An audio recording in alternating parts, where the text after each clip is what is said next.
Assalamualaikum warahmatullahi wabarakatuh. Perkenalkan, nama saya Alivia Fadila dengan NIM 2210932024. Pada kesempatan kali ini saya akan mempresentasikan mengenai hasil laporan pemodelan sistem rantai pasok untuk produk soft cookies. Jadi soft cookies itu sendiri adalah salah satu jenis kue kering dengan tekstur yang lembut dan rasa manis yang khas, yang saat ini sedang populer di kalangan anak muda dan juga pada konsumen urban.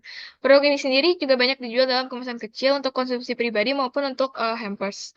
Untuk peluang pasar dari soft cookies ini saat ini lumayan besar, terutama di era pasca pandemi dengan tren belanja daring dan juga terdapatnya menjamurnya layanan pengantaran makanan. Produk ini juga berpotensi untuk masuk pasar ekspor regional Asia Tenggara dengan umur simpan 2-3 hari jika dikemas dengan tepat. Selanjutnya itu ada deskripsi sistem rantai pasok. Jadi terdapat 4 aktor utama yang ada pada sistem rantai pasok ini. Yang pertama yaitu ada pemasok bahan baku atau supplier, lalu ada produsen atau manufacturer, selanjutnya ada distributor, dan ada konsumen akhir atau market.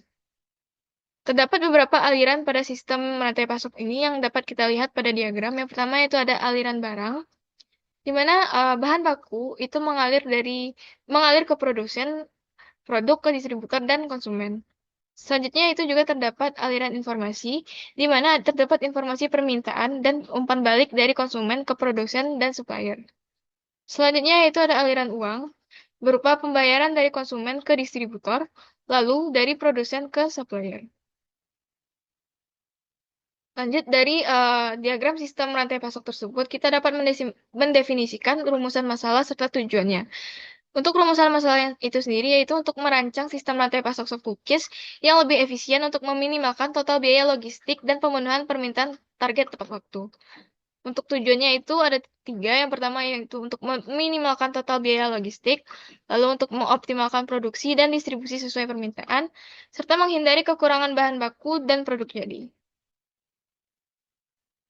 Selanjutnya yaitu ada asumsi-asumsi pada penelitian. Yang pertama yaitu permintaan konsumen diasumsikan diketahui dan bersifat deterministik untuk setiap periodenya. Lalu kapasitas produksi dan penyimpanan produsen itu terbatas. Lalu lead time dari supplier tetap dan diketahui. Selanjutnya tidak ada kekurangan stok bahan baku di supplier. Produk soft cookies tidak bisa disimpan lebih dari 7 hari atau bersifat perishable. Dan harga bahan baku dan biaya distribusi diketahui dengan tetap.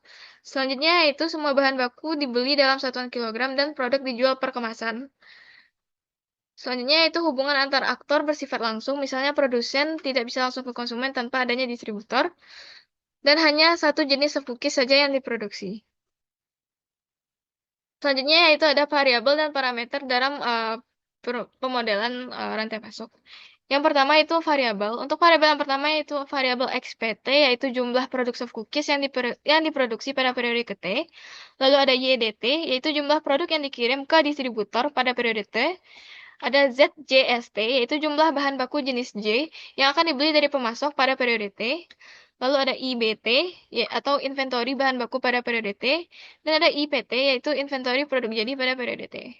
Untuk parameter dari pemodelan rantai pasok ini sendiri, yaitu ada DT, yaitu permintaan pasar pada periode T.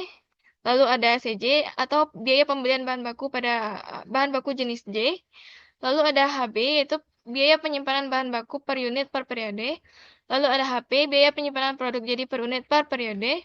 Lalu ada PJ, atau kebutuhan bahan baku J per unit produk. Lalu ada CP, biaya produksi per unit produk. Lalu ada CD, biaya distribusi per unit ke distributor. Lalu ada B, atau kapasitas produksi maksimum per periode. Ada SJ, atau stok awal bahan baku ke J. Dan ada T, yaitu jumlah total periode perencanaan. Lanjut untuk ke formulasi matematis. Untuk fungsi tujuannya itu sendiri yaitu untuk meminimasi dari sigma CJ dikali ZJST ditambah CP kali XPT ditambah CD kali YDT ditambah HB dikali IBT ditambah HP dikali IPT. Untuk fungsi kendala atau constraint-nya itu sendiri yang pertama yaitu persediaan bahan baku. Lalu ada kebutuhan produksi tidak melebihi bahan baku yang tersedia. Selanjutnya itu produksi dibatasi kapasitas. Selanjutnya yaitu alokasi distribusi sesuai produksi dan persediaan. Selanjutnya yaitu persediaan produk jadi. Selanjutnya yaitu memenuhi permintaan atau di mana